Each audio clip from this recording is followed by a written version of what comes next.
Hi, my name is Jonny, and today we are taking a look at the GB Fusion 4 from Cort. If ever, I'd be up for getting a bass for about £600-700 that, punches way above its weight, I would say, oh boy, take me to Cort. Cort make all of their instruments in Indonesia, and it's the in-house brand of the Cortec factory that make all of your favourite Indonesian import basses. So a bit like FGN, where they make instruments out of the Fujigen factory in Japan, this is Indonesia's answer. So what you're getting with all the Cort basses really is quite high-spec instruments for not a lot of money. And that is exactly what we have here with the brand new GB Series 4 Fusion, because this bass boasts some incredible features for just £600 new. But first of all, before I go anywhere, I have to tell you that this technically classes as an ad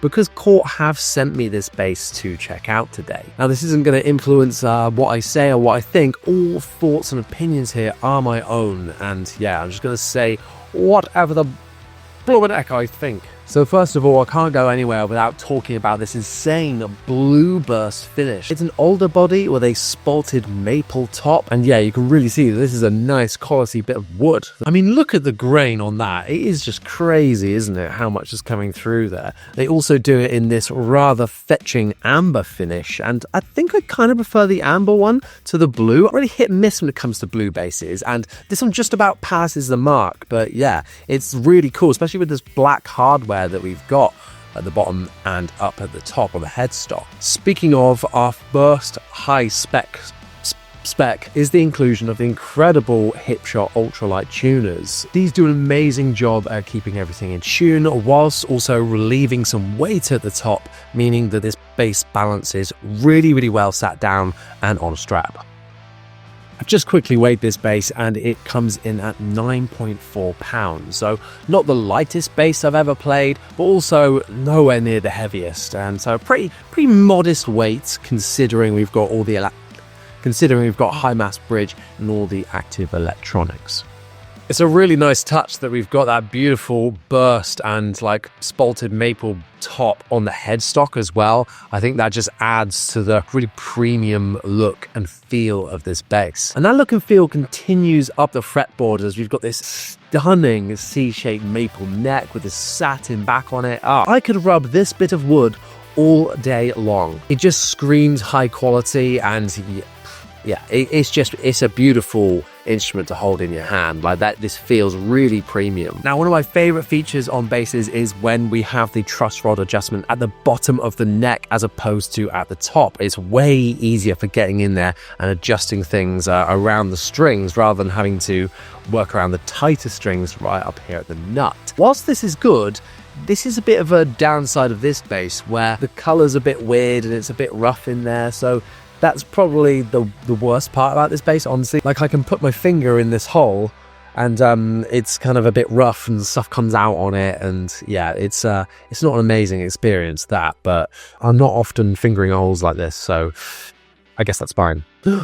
Oh, I've just realized that I haven't done this yet. Oh yeah. Oh wow, okay. Right, okay. I thought that was it.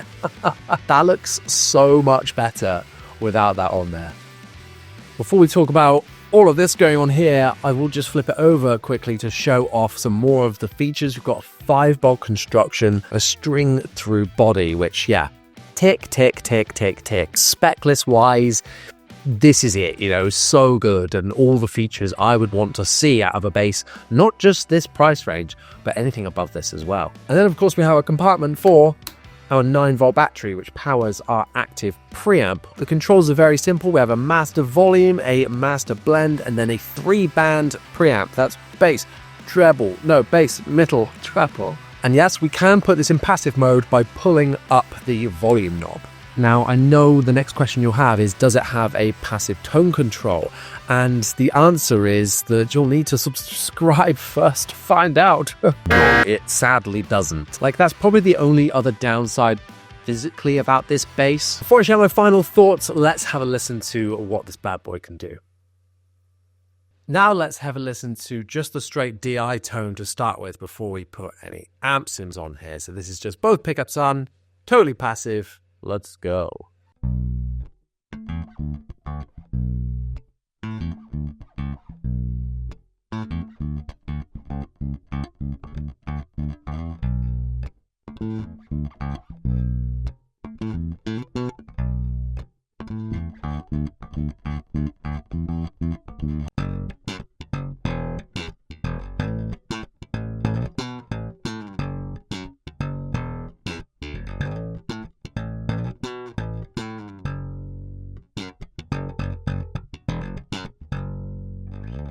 In passive mode with both pickups on, you really get a sense of what this bass actually sounds like. And I'll be honest, I think it sounds like it's got quite a lot of mids and quite a lot of highs in there, but maybe not so many lows. It's not really giving me that like pristine sound I was expecting.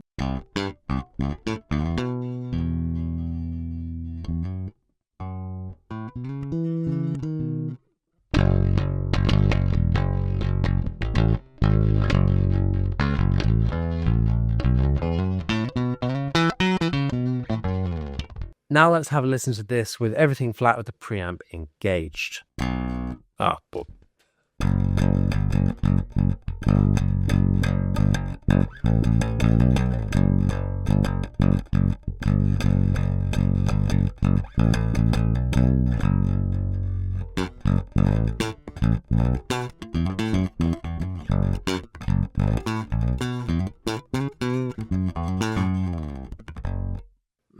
Yeah. This is where the bass shines. It's a classic case where an active bass, the passive mode just leaves a lot to be desired.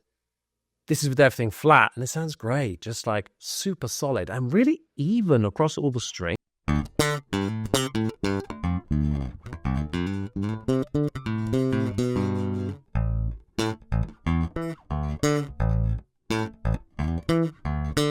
Like there's no compression on there at all, and yeah, for it to be this even across the fretboard.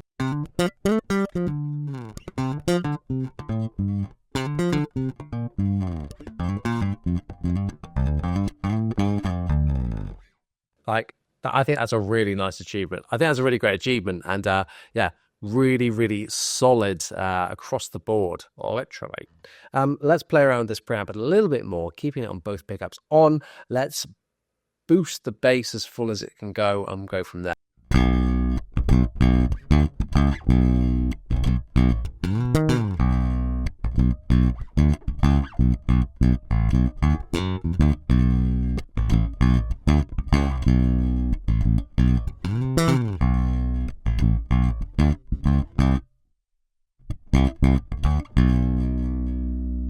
Just added loads of warmth and roundness and fat bottom end without distorting the signal, which is the sign of a great preamp. Let's now boost the highs as well as the lows.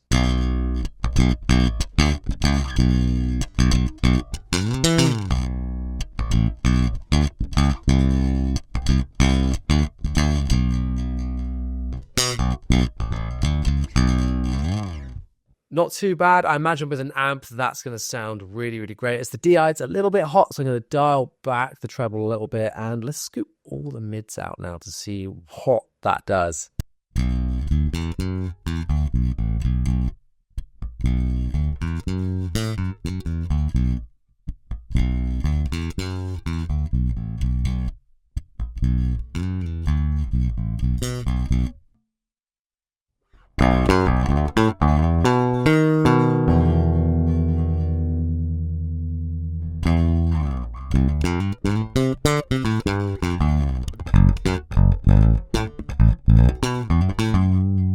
The sweet spot for me is just dipping the mids ever so slightly, because I'm not loving what this mid control is bringing to the mix for this bass. Now let's have a listen to it with the cabs on.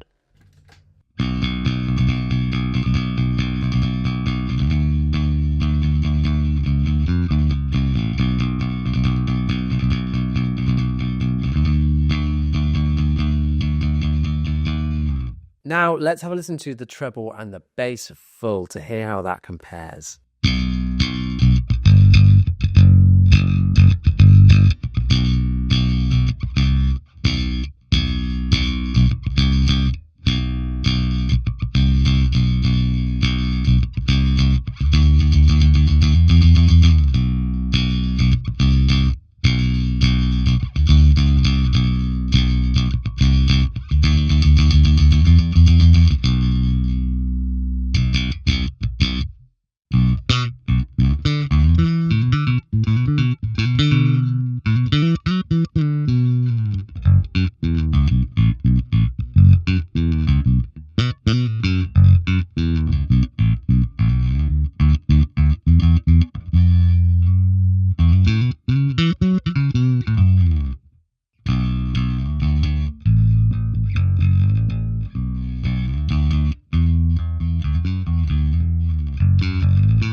It just adds a bit more life and a bit more juice and oomph to the sound when you add that preamp in, which is exactly what you want to achieve. I tend to find myself going for a scoopier sound with this bass, but overall, it's quite a diverse range of sounds you can get out of this, really.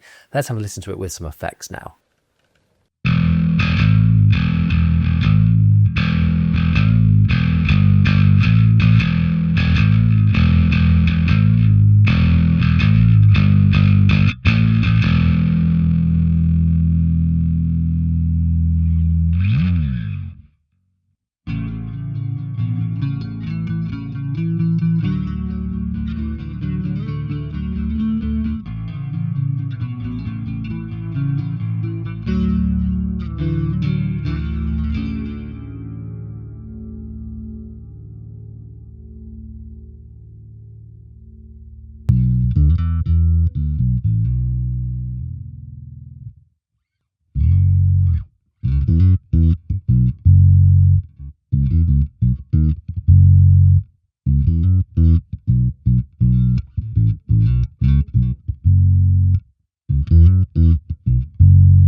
So there we go. Let me know down below what you think about the sound of this bass and overall, like, what you're getting here, because I think this is brilliant. By itself, the DI just sounds super, super sweet. So contained, yet full. Click the link in the description to find out all about this bass, and you'll also, whilst you're down there, find some interesting links, including the Bass Review magazine that I now write for. So if you're a bass player and you're looking for a monthly magazine that gives you rig rundowns, gear reviews, interviews, and more, then make sure you click my affiliate link down in the description where you can sign up to get this delivered to your door every month. That and all sorts of other links and treasures can be found down in the description. Once again, thank you so much for watching. We'll see you next time.